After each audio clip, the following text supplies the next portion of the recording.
네, 여야가 첫 주말을 맞아 이번 지방선거의 최대 승부처인 수도권에서 집중 유세를 벌였습니다. 민주당은 대세론 굳히기에 또 한국당 등 야권은 여당 견제론을 부각하면서 지지를 호소했습니다.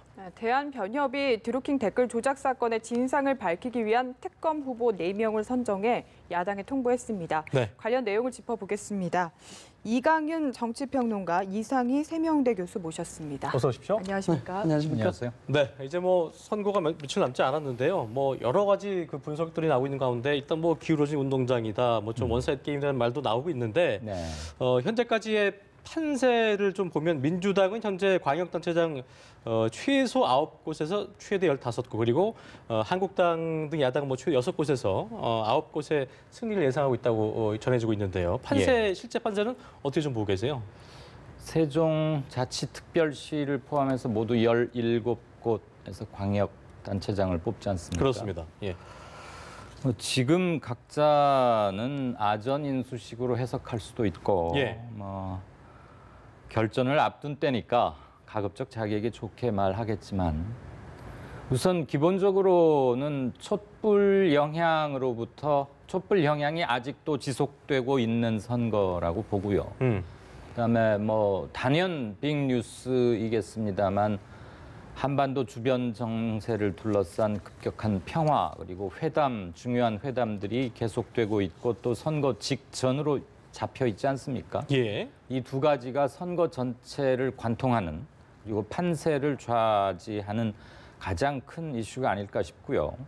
새 정부 출범 이후에 자유한국당을 비롯해서 몇몇 야당들이 명분 있는 개혁 또는 남북 국면, 화해 국면에서의 불분명한 자세 또는 깎아내리기, 이런 것들이 민심으로부터는 상당히 점수를 잃고 있는 것 아닌가.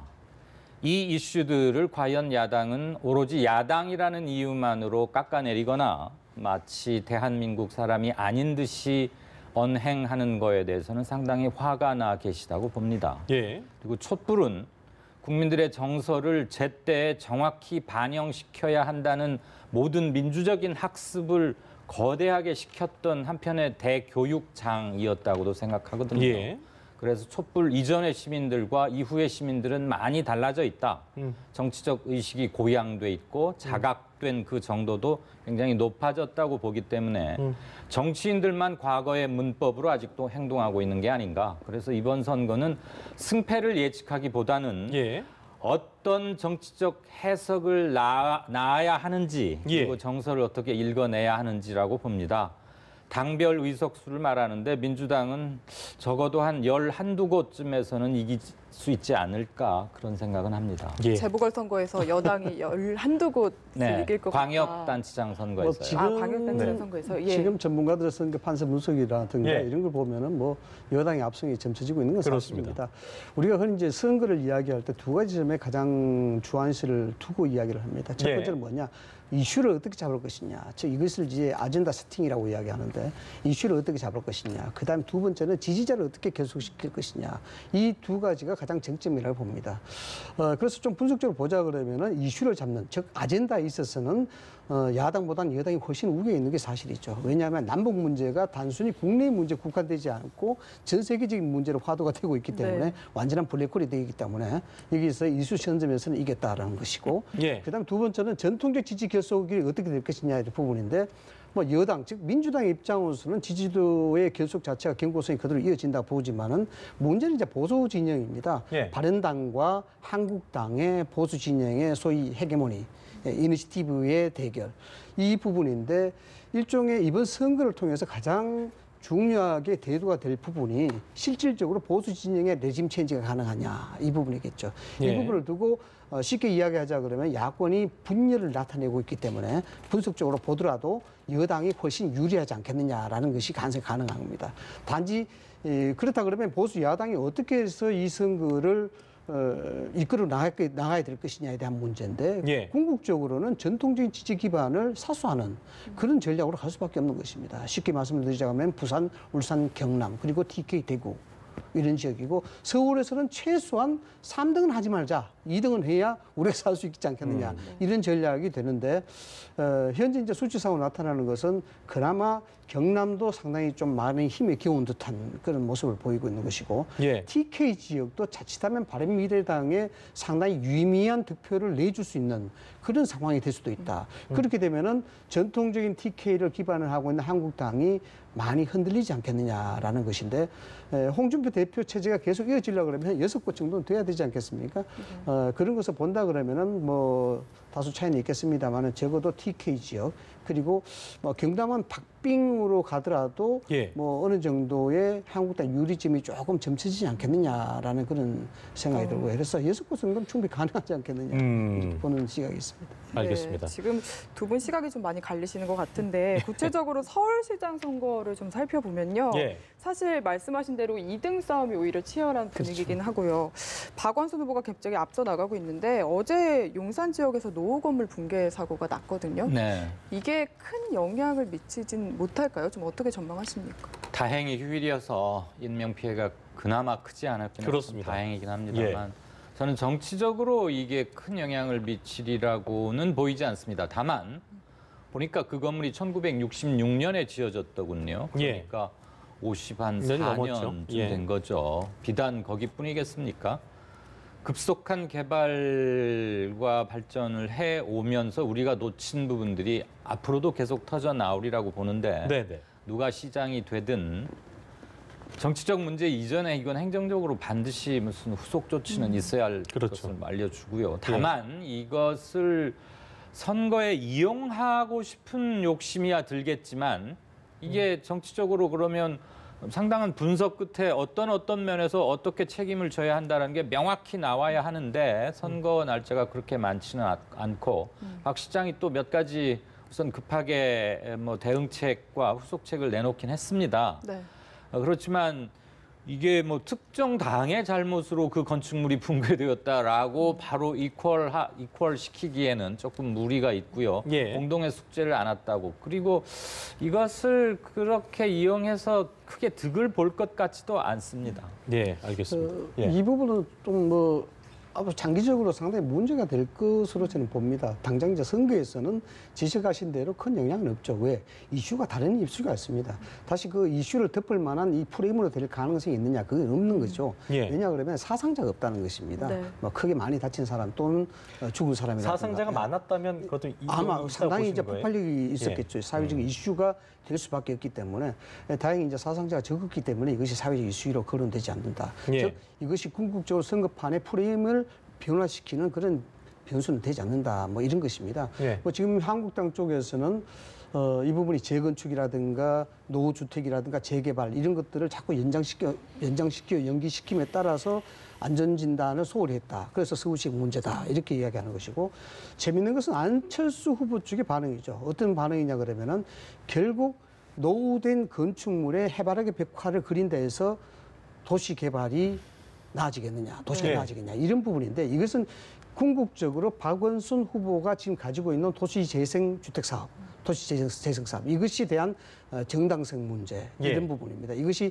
지금 당장 선거에는 거론이 되지 않다 하더라도 선거가 끝난 후에는 얘기가 되는 것이죠. 왜냐 그러면은 단순히 도시 환경을 바꾼다 그래서 삶의 질이 나아지겠느냐 이런 반문을 던지게 하는 것이거든요. 궁극적으로 본다 그러면 환경이 나아진다 해서 그럼 경제적 문제, 문화적 문제까지 사람들의 삶의 본질이 나아질 것이냐 이런 문제도 해결해야 되는 문제고 예. 더군다나 젠틀리피케이션 문제는 상당히 사회적 이슈로 떠돌고 있는 문제거든요. 이 부분을 어떻게 해나갈 것이냐에 대한 문제. 이런 문제에 있어서 박원순 후보가 어떻게 될지는 모르겠습니다만 향후에도 이 부분은 정책적인 대결 구도를 계속 가지고 나갈 수 있는 공방이 치열할 수밖에 없는 그런 문제다. 네. 지지율을 보면요. 네. 그 2, 3위간이 단일화 얘기가 나오고 있습니다만 예. 단일화가 좀 집중을 받기 위해선 2, 3위가 합쳤을 때 네. 1등을 위협할 수 있다거나 그렇죠. 뭔가 결과가 바뀔 수 있을 때 이제 좀 뭐 또 관심을 받게 되는 것 같은데 네. 지금 상황은 뭐 얘기는 나오고 있습니다만 어쨌든 큰 어떤 뭐 폭풍을 몰고 온다거나 그 효과에 대해서는 좀 의문부호가 붙는 경우가 많이 있는 것 같아요. 어떻게 예. 보시나요? 핵심을 잘 짚어주셨습니다, 앵커께서. 예. 후보 단일화는 지금 김문수 후보와 안철수 후보 사이에 얘기되고 있는 거 아니에요? 한쪽에서는 아주 심드렁하고 안철수 후보는 자꾸 하자고 하는데 본인의 평소 정치 철학과도 그렇게 맞지는 않아 보입니다만 예. 한다 설령 이게 본격적인 논의의 장에 오른다고 해도 명분과 실익 모두에서 특별할 게 없다고 봅니다. 물론 여론조사는 참고 자료입니다. 그렇지만 일정한 흐름은 우리가 읽어내지 않습니까? 그렇죠. 예. 자기의 정치적 유불리에 따라서 여론조사가 형편없다거나 조작됐다거나 하는 것은 그닥 좋은 반응은 아닌 것 같고요. 종합해서 봤을 때 김문수, 안철수 두 후보의 합이 박원순 후보의 현재 지지도의 반이 될까 말까한 아무튼 그렇습니다. 굉장히 현격히 큰 차이를 보이고 있는 데다가 김, 안 두 후보의 정치적 지향점이 조금이라도 좀 겹치는 부분이 과연 있는가. 예. 그리고 안철수 후보가 정치 시작한 지 한 7, 8년 되어가는 것 같은데 일관되게 얘기하다가 좀 흐미흐미해진 것도 있긴 합니다만 기본적으로 한나라당 세력, 옛날 명칭으로 한나라당 세력과는 함께하지 않겠다는 게 자기 자신의 정치 입문의 일성이었거든요. 예. 근데 그거하고도 굉장히 다른 것 같고 그리고 김문수 후보는 상당히 선을 긋고 있고 현재 지지도도 김 후보가 좀 앞서 있고 그래서 만약에 이 상태로 안철수 후보가 3위로 결정이 된다면 본인은 물론이고 바른미래당의 정치적 생존 여부를 포함해서 행로에도 굉장히 큰 영향을 미칠 것 같습니다. 그 얘기는 갈라질 수도 있다는 걸 의미하시는 물론이죠. 거죠? 네. 예, 알겠습니다. 근데 그래서 보니까 단일화보다 2, 3등 그 후보들의 그렇죠. 15% 싸움이란 말, 선거 보전기 때문에 그 얘기도 나오더라고요. 이 선거판에서 이번 선거판에서 가장 재밌는 부분이 그겁니다. 1등에 대한 집중적 공격을 해야 되는데 1등에 대한 집중적 공세가 잘 나타나지 않고 있죠. 뭐냐면 한국당 입장에서는 일당 독재를 막을 수 있는 문재인 정부의 폭주를 막을 수 있는 견제 세력으로 우리가 유일하다라는 점을 지금 부각시키고 있는 것이고 지금 바른미래당의 입장에서는 시중에 돌아다 보니 보수 개혁에 대한 목소리가 없다. 그 보수 개혁의 세력이 대한 세력이 우리다라는 형태로 표를 지금 이야기를 하고 있는 것이죠.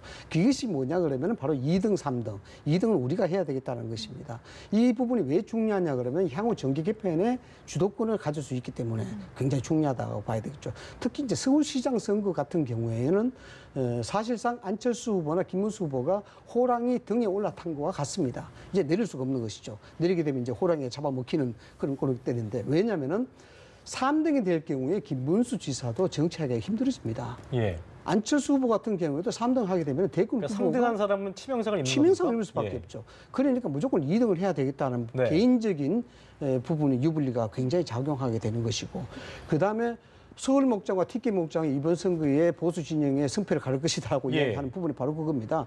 여기서 만약에 서울시장에서 한국당 후보가 3등을 밀려나게 되면은 향후 총선에서 있을지 모르는 야권발 정계 개편에 자리를 내줄 수 있는 그런 형국이 될 수 있거든요. 예. 그런 점에서 이제 문제가 있는 것이고 그다음 재밌는 것은 뭐 이런 겁니다. 실질적으로 두 사람의 개인적인 정치적 성향차가 다르다라는 겁니다. 우리 예. 그 이강인 평론가에서 지적하셨습니다만은 지금 김문수 후보 쪽은 자유민주주의 보수주의자는 나다라는 것입니다. 그리고 안철수 후보는 가만 보니까 박원순 후보와 개를 같이 한다. 예. 그렇기 때문에 근본적으로 보수 진영을 대표할 서울시장 후보가 아니다라고 이야기하는 것이고 안철수 후보는 이렇게 이야기하는 것이죠. 어떻게 해서 서울시장에 나올 수 있는 명분을 가질 수 있느냐. 김문수는 자격이 없다. 이렇게 이야기하는 것입니다. 그래서 뭐 김동리 소설처럼 발가락이라도 담아야 되는데 과연 그렇게 합치가 될 수 있는 공통점이 있을까라는 부분 그런 점에서 본다면 단일화는 상당히 어렵지 않겠느냐라는 예. 겁니다. 네, 일단은 두 후보 사이에 뭔가 교감이 있어야 단일화가 그렇죠. 가능한 상황인데 예. 좀 당 상황도 살펴보면요. 송파울 같은 경우에는 박종진 후보가 만약에 단일화하게 되면 뭐 출당이나 제명 조치까지 거론을 하고 있거든요. 근데 그렇습니다. 이것과 서울시장은 좀 온도 차이가 있는 것 같아서 이런 당의 입장을 어떻게 좀 보시는지. 서울시장 단일화와 송파을을 비교할 수는 없고요. 동일선상에 노일래야 노일 어떤 겹치는 부분도 없습니다. 다만 좀 송파을이 각 당의 후보자 결정 과정에서 좀 시끄러웠고 예. 뭐 화제나 이목을 잠시 뭐 모았다는 그렇습니다. 예. 정도고 보수가 분열돼 있다. 야권이 분열돼 있다. 그리고 보수가 방법을 두고 분열돼 있지만 저는 꼭 방법론만의 분열이 아니고 철학에 대한 근본적인 차이가 몇몇 군데서 발견이 되고 있고 그다음에 새 정부 출범 이후 1년간 두 당이 해온 행보를 볼 때 어느 한쪽은 세상 민심을 몰라도 저렇게 모를까 하는 소리들이 터져 나오게 하는 쪽이었고 다른 한쪽은 약간 기대를 모았는데 아, 자생력이 참 없구나. 그리고 탄압받았을 때 그 반사이익으로 본인의 정치적 위상이 조금 유명해진 감은 있지만 일테면 유승민 후보를 염두에 둘 수 있겠죠. 예. 탄압의 주체가 사라지고 나니까 정치적으로 자신이 자신의 입지를 스스로 넓혀가고 지지층을 확보해가는 면에서는 상당히 기대보다 약했다. 이런 얘기를 듣고 있죠. 예. TK 지역에서 만약에 물론 현재는 자유한국당이 과거의 관성으로 봐서 조금 앞서지 않겠느냐는 게 얘기이긴 합니다만 그쪽의 민주당 바람이랄까 새로운 것에 대한 열망이 의외로 좀 있다고 보여지고 또 한편 바른미래당이 이기기까지는 아니더라도 정치적 대안 세력으로 충분할 만큼의 의미를 부여할 획득을 지지를 보인다면 예. 자유한국당으로서는 대단히 어려워질 것이다. 이번 선거가. 알겠습니다. 말씀 나온 김에 한국당 얘기를 좀 해보겠습니다. 홍준표 대표가 참 이게 좀 뭐라고 좀 해야 될까 싶은데 일단 대표가 오면은 더 직원 유세를 오길 바라고 또 그렇죠. 대표가 함께하길 바랄 깃발인데. 텐데 예. 이제 부산 같은 경우는 서병수 시장이 뭐 일각에서 뭐 도망갔다는 얘기도 나왔었는데 이게 좀 피했다는 얘기도 나오면서 결과적으로 SNS에다가 일단 그 선거만 이길 수 있다면 내가 무엇인지 못하겠냐는 글을 올리면서 유세 일정 전면 중단에 나섰습니다. 그렇죠. 일단 예. 민주당 측에서는 홍준표 패싱이라는 말을 하고 있는데 어떻게 좀 이 현상을 봐야 될까요? 선거에 이길 수만 있다 그러면은 뭐 선거에 나서지 운동에 나서지 않는 것은 충분히 있을 수 있다. 네. 이것이 홍준표 대표가 정말 육참 골단의 심적으로 이야기하는 것인지 그건 뭐 결과를 두고 봐야 알 것 같습니다. 예. 먼저 가장 중요한 것은 여권이 전략적 전술을 잘한 겁니다. 뭐냐 그러면은 실질적으로 정책을 비판하고 그 정책에 그 공격할 수 있는 선봉에 쓸 수 있는 홍준표 대표, 즉 야권의 깃발을 희화화시켰거든요. 예. 이것이 어떤 의도인지 또 그것이 뭐 고의성이 있는지 없는지 아니면 자발적으로 생긴 것인지는 모르겠습니다만은 예. 홍준표 대표가 선봉에 서서 여당의 정책과 청와대 정책을 비판하는 부분들이 많은 부분들이 정당성이 조금 있음에도 불구하고 희화화되고 있다는 사실. 그 네. 말의 파괴력이 많이 떨어졌다는 거죠. 그럼 말의 파괴력이 떨어지니까 자연히 선거 쪽에서는 불리한 형국을 찾을 수밖에 없는 것이고 또 두 번째 이유로서는 홍준표 대표가 이야기하는 소위 전통적인 남북관 이런 부분이 시대 정신에 지금 맞느냐라는 부분이 이제 대두가 되는 것입니다. 남북 문제가 블랙홀처럼 세계적인 이슈가 되고 보니까 홍준표 대표가 이야기하는 전통적인 남북관으로서는 도저히 선거판에 삽입이 스며들 수가 없다라는 예. 그런 측면이죠. 그래서 선거 프레임을 다시 좀 급박하나마 경제에 대한 실증 부분을 가져가야 되겠는데 홍준표 대표가 앞장서게 되면은 남북관계 안보 문제 프레임 밖에는 연상시키지 않으니까 차라리 홍준표 대표가 나서지 않는 것이 낫지 않겠느냐라는 것입니다. 그런 측면이 있는 반면에 일각에서는 홍준표 대표가 그러면 이번 선거가 참패가 예상이 되니까 홍준표 대표가 사전에 책임을 회피하기 위한 것이 아니냐 예. 이런 건데 이것도 일면 얘기가 될 수 있는 부분이죠. 지금 상황에서 선거 유불리를 따져서 뭐 계산을 한다 그러면은 대표에서 자격이 없겠습니다만은 홍준표 대표 입장으로서는 당장 약속한 8월 전당대회가 굉장히 중요한 겁니다. 예. 그리고 여기에 대해서 뚜렷한 대안이 없는 상황인데 실질적으로 여러 가지 형태로 홍준표 대표의 패싱론이 나오고 여기에 대한 교차론이 나오기 시작한다 그러면은 고스란히 6.13 지방선거의 결과에 따라서 책임을 질 수밖에 없는 구도가 된다. 그래서 이것을 한 발짝 물러서서 이야기하고 여기에 뭔가 희생하고 봉사하는 그런 어떤 그 분위기를 조성시킬 수 있다라는 그런 점에서 아마 이번 그런 홍준표 대표의 행보가 보이지 않느냐라고 볼 수 있습니다. 네. 그 거의 한국 정당사, 한국 정치사에 이런 일은 처음 아닙니까? 예. 네. 우리 당대표 제발 우리 지역에 오지 말아달라는 것은 실질적인 거부이자 당 소속원들, 후보들, 당원들로부터 실질적인 퇴출된 것이죠. 본인의 치욕은 말할 것도 없고요. 그렇습니다. 예. 뭐 도움이 된다면 내가 안 나겠다란 말은 밀리고 밀려서 어쩔 수 없이 쓰는 말이고요. 저는 이런 풍경은 한 번도 보지 못했고 예. 전통적으로 모든 선거에서 야당은 강력하게 똘똘 하나로 뭉쳐도 될까 말까 합니다. 근데 지금 뭐 야권은 여러 갈래로 나뉘어져 있고 그나마 나뉜 한 분파에서도 저렇게 제발 우리 얼굴이 되지 말라는데 저는 결정적으로는 4월 27일 있었던 판문점 역사적인 남북 정상회담 끝난 날 위장 평화쇼라고 하지 않았습니까? 대단히 옳지 않은 말이죠. 예. 대단히. 네. 네. 어제 두 분 계속 이야기하신 대로 이렇게 선거가 끝나고 나면은 물론 결과를 예단할 수는 없지만 보수 야권이 재개편될 것이다 이런 전망이 좀 많은 것 같은데 그렇습니다. 어떤 형태가 될 거라고 보시나요? 앞서 언급을 해드렸습니다만 이번 선거에 보수 진영의 지도부, 즉 레짐 체인지가 될 것인가 말 예. 것인가 이것이 이제 한국당과 바른당이 정말 운명을 걸고 벌이는 한판 승부다 이렇게 봐야 되는 것이죠. 예를 들어서 먼저 서울시장 선거 같은 경우에 안철수 후보가 2등으로 만약에 유의미한 득표수를 보인다 그러면은 실질적으로 총선 구도에 있어서는 야권 재판에 이니시티브를 잡을 수 있는 그런 부분이 됩니다.